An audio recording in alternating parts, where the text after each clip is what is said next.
Hi friends, నేను మీ త్రివేణిని. ఎలా ఉన్నారు? నేనైతే బాగున్నానండి. మీరు కూడా బాగుండాలని కోరుకుంటున్నాను. అత్తా కోడళ్ళ ఓమ్ కిచెన్స్లో ఈరోజు ఎంతో టేస్టీగా మష్రూమ్ గ్రేవీ కర్రీని ఈ విధంగా ఎలా తయారు చేసుకోవాలో చూపించబోతున్నాను. ఎక్కువ మసాలాలు ఏమీ వేసుకోకుండా ఇంట్లో ఉండే ఇంటి స్టైల్లో చేసినట్లుగా ఈ కర్రీ అనేది ఇంట్లో టేస్టీగా చేసుకోవచ్చు. ఈ మష్రూమ్ మసాలా కర్రీని మీరు అన్నంతో కానీ చపాతీతో కానీ తింటే చాలా చాలా బాగుంటుందండి. మీరు ఎప్పుడైనా మీకు మష్రూమ్ కర్రీ చేయాలనిపిస్తే నేను చెప్పినట్టుగా ఈ విధంగా మీరు ట్రై చేయండి. కరెక్ట్గా పర్ఫెక్ట్గా వస్తుందండి. స్కిప్ చేయకుండా లాస్ట్ వరకు నేను చెప్పినట్టుగా మీరు ట్రై చేయండి ఇంట్లో. మొదటిసారి కనుక మా వీడియోని మీకు నచ్చినట్లయితే లైక్ అండ్ సబ్స్క్రైబ్ చేసుకోండి. నేను మష్రూమ్ని 500 గ్రాముల మష్రూమ్ని తీసుకున్నాను. ఈ మష్రూమ్ని కొంచెం నీళ్ళలో వేసుకొని అందులో కొంచెం సాల్ట్ని కూడా వేసుకోవాలి. ఇలా సాల్ట్ వేసుకోవడం వల్ల కొంచెం ఇలా బ్లాక్గా ఉన్నదంతా కిందకి వెళ్ళిపోయి నీట్గా ఇలా కడుగేసుకోవాలి. నీట్గా పైన రుద్దుతూ నీట్గా శుభ్రం చేసేసుకోవాలి. ఇలా 2-3 సార్లు బాగా కడిగేసుకోవాలి. ఇలా నీట్గా శుభ్రం చేసుకున్నాక ఈ మష్రూమ్ని 4 ముక్కలుగా కట్ చేసుకోవాలి. 2 ముక్కలుగా అయినా 4 ముక్కలుగా అయినా కట్ చేసుకోవాలి. మరి చిన్న ముక్కలుగా కట్ చేసుకుంటే కర్రీ చూడడానికి కూడా బాగోదు, పేస్ట్లా అయిపోతుంది. పెద్ద పెద్ద ముక్కలుగా ఉంటేనే కర్రీ చాలా బాగుంటుంది. ఇలా చూసారు, కట్ చేసుకొని పక్కన పెట్టేసుకోవాలి. తయారు చేసుకోవాలి. ముందుగా ఉల్లిపాయ, కట్ చేసుకున్న టమాటాలను, అలాగే కొంచెం వెల్లుల్లి, కొంచెం అల్లం, అలాగే ఒక 3 లవంగాలు, 2 ఏలాకులు, అలాగే 2 దాల్చిన చెక్కలు, అలాగే కొంచెం జీడిపప్పును కూడా తీసుకొని వీటన్నిటిని కలిపి మెత్తగా పేస్ట్ చేసుకోవాలి. నేను 1 by 1 వీటన్నిటిని మిక్సీ జార్లో వేసేసుకుంటున్నాను. అలా వేసుకున్నాక మెత్తగా పేస్ట్ లాగా తయారు చేసుకోవాలి. ఈ మసాలా పేస్ట్ను మెత్తగా గ్రైండ్ చేసుకొని పక్కన పెట్టేసుకోవాలి. ఇప్పుడు స్టవ్ ఆన్ చేసుకొని కళాయి పెట్టేసుకోవాలి. ఆయిల్ వేడెక్కాక ముందుగా కట్ చేసుకున్న ఈ మష్రూమ్ ముక్కలను వేసేసుకొని లైట్గా వేగనివ్వాలి.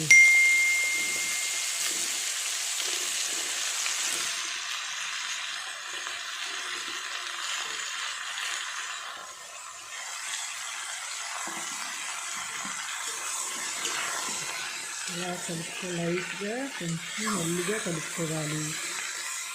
ఎలా పడితే అలా కలిపితే ఈ మష్రూమ్ అనేది ఇరిగిపోతాయి. ముక్కలు లైట్గా ఇలా కలుపుకోవాలి.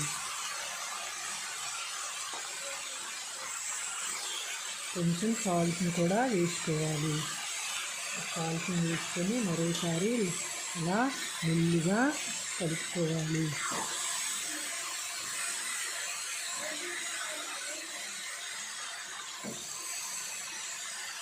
ఇలా కలుపుకున్నాక కొంచెం వాటర్ అనేది చేరుతుంది మష్రూమ్లో.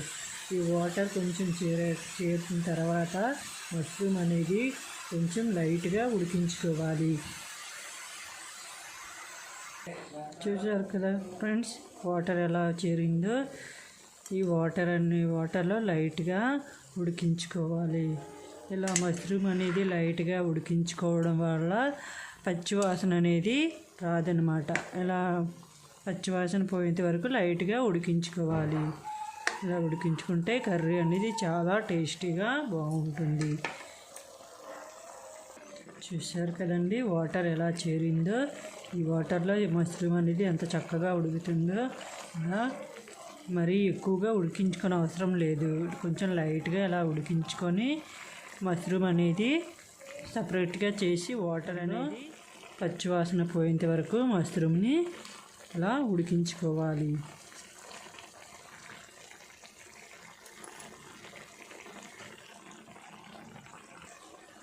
చూశారు కదండి, మష్రూమ్ అనేది ఉడికిపోయిందండి. ఈ మష్రూమ్ని ఇలా నేను ప్లేట్లో తీసుకున్నాక అలా నీరు వడకట్టుకొని ప్లేట్లో తీసేసుకోవాలి.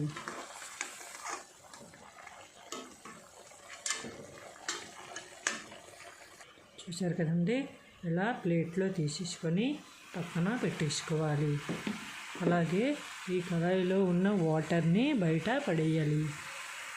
వాటర్ బయట పడేసాక అదే కళాయి పెట్టుకొని కొంచెం ఆయిల్ని వేసేసుకోవాలి. ఆయిల్ను ఒక 5-6 స్పూన్ల వరకు ఆయిల్ని వేసేసుకోవాలి. ఆయిల్ కొంచెం ఎక్కువగానే ఈ కర్రీకి వేసేసుకోవాలి. ఈ ఆయిల్ ఇలా కర్రీకి ఎక్కువగా వేసుకోవడం వల్ల కర్రీ అనేది చాలా టేస్టీగా రుచిగా ఉంటుంది. ఆయిల్ వేడెక్కాక కొంచెం జీరాకు వేసేసుకోవాలి. అలాగే కట్ చేసుకున్న 3 పచ్చిమిరపకాయలను కూడా వేసేసుకోవాలి.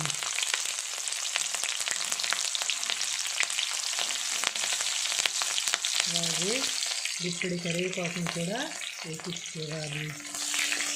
అలా వేసేసుకొని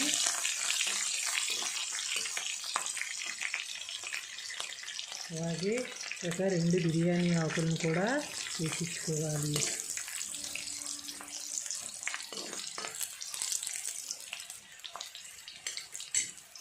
అలాగే కట్ చేసుకున్న చిన్న ముక్కలుగా ఉల్లిపాయలన్నీ కట్ చేసుకోవాలి. ఇలా కట్ చేసుకొని వేసేసుకోవాలి. ఉల్లిపాయ ముక్కలు కూడా కొంచెం ఎక్కువగానే వేసేసుకోవాలి. ఇలా వేసుకోవడం వల్ల మష్రూమ్ అనేది కర్రీ అనేది గ్రేవీ చాలా చక్కగా వస్తుంది.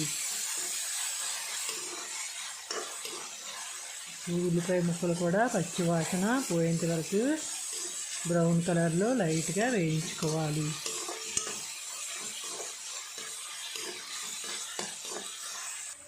చూశారు కదండి, ఈ ఆనియన్స్ అనేది లైట్గా ఫ్రై అయిపోయాయి.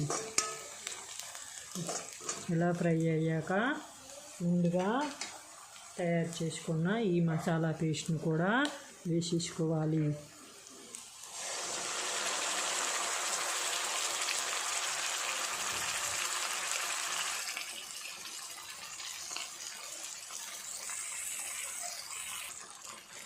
ఈ మసాలా పేస్ట్ వేసుకున్నాక ఇలా కలుపుకోవాలి. ఇలా కలుపుకున్నాక ఈ మసాలా పేస్ట్ అనేది బాగా పచ్చివాసన పోయేంత వరకు బాగా వేగనివ్వాలి. ఇలా వేగడం వల్ల కర్రీ అనేది మంచి వాసన మంచి రుచిగా వస్తుంది.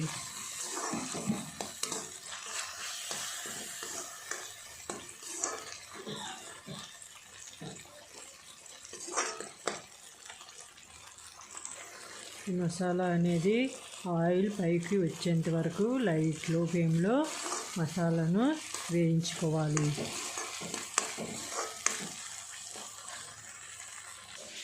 మధ్యన ఇలా కలుపుతూ ఉండాలి. అడుగు పట్టకుండా మాడిపోకుండా చూసుకోవాలి.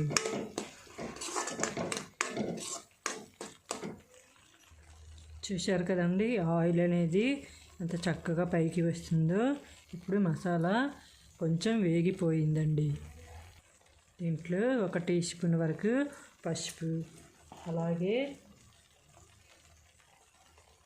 ఒక 1/2 స్పూన్ వరకు ధనియాల పౌడర్, ముందుగా పచ్చిమిరపకాయలు వేసుకున్నాం కదండి, కొంచెం కారం కొంచెం వేసుకోవాలి. మీరు ఎంత కారం తింటారో అంత కారంని మీరు వేసేసుకోవచ్చు.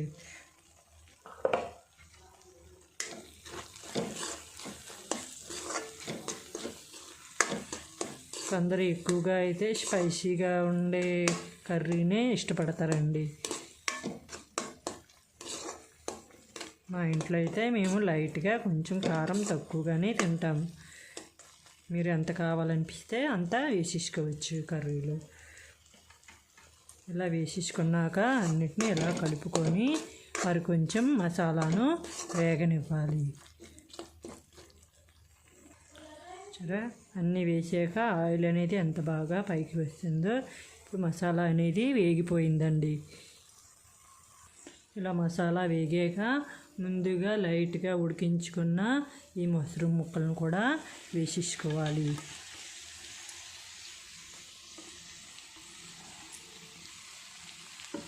ఇలా వేసుకున్నాక రుచికి సరిపడా సాల్ట్ను కూడా వేసేసుకోవాలి. ఇలా వేసుకొని కొంచెం మెల్లగా కలుపుకోవాలి. మసాలా అంతా బాగా పట్టే వరకు ఇలా కలుపుకోవాలి. ఇలా కలుపుకున్నాక కొంచెం వేగనివ్వాలి. ఇలా వేగడం వల్ల మసాలా అనేది ఈ మష్రూమ్ అంతటికి బాగా పడుతుంది. ఇలా వేగాక కొంచెం వాటర్ని కూడా వేసేసుకోవాలి.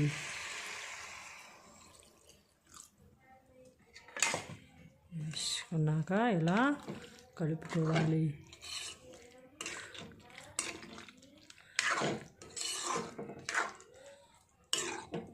వాటర్ వేసుకున్నాక బాగా కలుపుకొని ఒక 5 నిమిషాల పాటు ఉడికించుకోవాలి. హై ఫ్లేమ్లోనే ఉడికించుకోవాలి.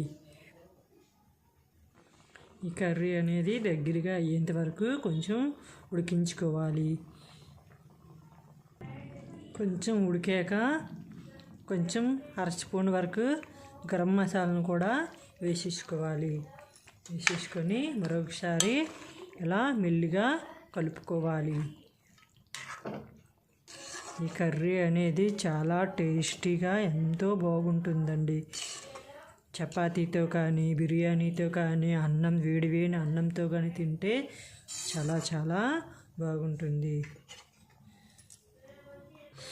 ఫైనల్గా ఇలా ఉడికిన తర్వాత ఫైనల్గా కొత్తిమీరను కూడా వేసేసుకోవాలి.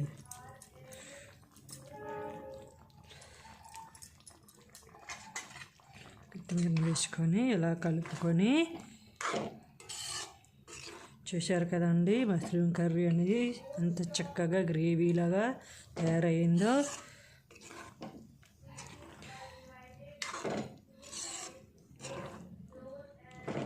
ఇలా కలుపుకొని స్టవ్ ఆఫ్ చేసుకోవాలి.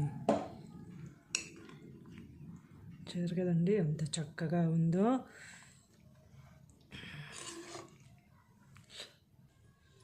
ఈ మష్రూమ్ గ్రేవీ కర్రీ అండి రెడీ అయిపోయిందండి. చూశారు కదండి ఎంత చక్కగా ఉందో. ఈ కర్రీ కనుక మీకు నచ్చినట్లయితే, మా వీడియో కనుక మీకు నచ్చినట్లయితే లైక్ చేయండి, సబ్స్క్రైబ్ చేయండి, పక్కనున్న బెల్ ఐకాన్ని క్లిక్ చేయండి, అందరికీ షేర్ చేయండి, మీ ఫ్రెండ్స్ అండ్ ఫ్యామిలీ మెంబర్స్ కూడా షేర్ చేసుకోండి. Thank you for watching.